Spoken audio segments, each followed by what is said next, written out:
Good evening, you're tuned into Bizworld. Malaysia Debt Ventures, or MDV, will allocate 20 million ringgit for its venture debt program, supporting startups and technology-based companies. The allocation, which is under the recently announced 2023 budget, would also support the Ministry of Science, Technology and Innovation framework. Now, its CEO, Nizam Muhammad Nazri, said MDV's highly strategic role within the tech financing space has contributed to building a more inclusive and sustainable economy for Malaysia. Since its inception more than 2 decades ago, MDV has cumulatively assisted more than 1,000 high-potential companies with an aggregate fund size of 4.1 billion ringgit. The additional funding from Budget 2023 will further expand MDV's pioneering venture debt financing initiatives. To date, more than 178 million ringgit in financing has been approved for 105 technology startups under MDV's venture debt programs.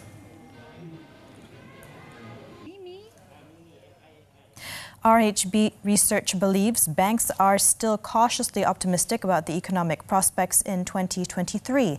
Any potential deterioration in asset quality should be manageable as lending indicators are close to pre-pandemic levels. In a research note, it said system loan applications in January stood at 85 billion ringgit, edging closer to pre-pandemic monthly average.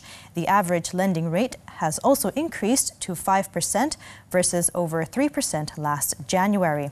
Loan disbursements stood at 199 billion ringgit disbursed in January, above the pre-pandemic monthly average.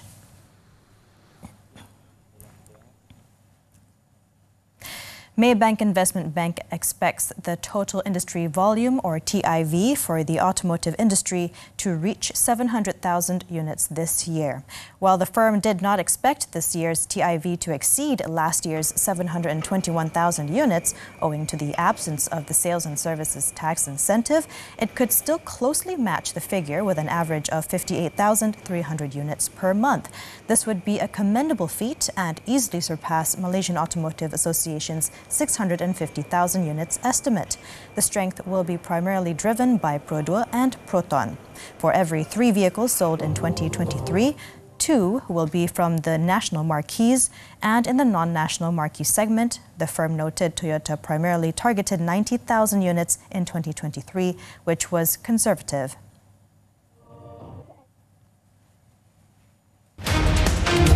Born and raised in the Pearl of the Orient, he served in a multinational corporation. The former student of Bukit Mertajam High School is also an author. In 2012, he was named as a young global leader of the Geneva-based World Economic Forum. Hi, join me, Steven Sim, as I share my views on the 2023 budget on Money Matters this Saturday at 5 p.m. only on TV3.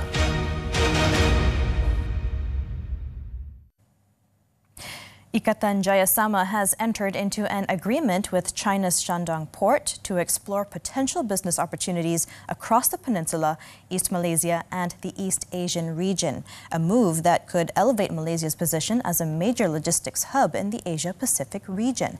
Ikatan Jayasama will initiate discussions on possible collaborations between the Shandong port and other port operators in the country with the aim to enhance exposure to global logistics connectivity and supply chain networks while advancing trade and investment between ASEAN countries.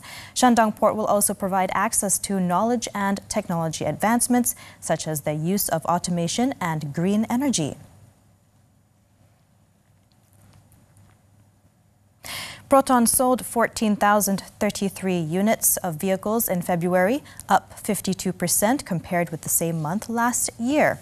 Its deputy CEO, Roslan Abdullah, said sales volume was 20% higher than January. For the first 2 months, year-to-date, volume swelled by 88% to 25,714 units. The company's market share in February is also estimated at 22.7%, representing a 7.3% increase. The Proton persona is proving its appeal against new arrivals when supply is unaffected by component shortages. With 2,313 units sold, the model broke through the 2,000 unit barrier for a 3rd consecutive month. That's all the time we have for Bizworld. I'm Sabrina Zainal. Thank you for watching and keep tuning in to TV3.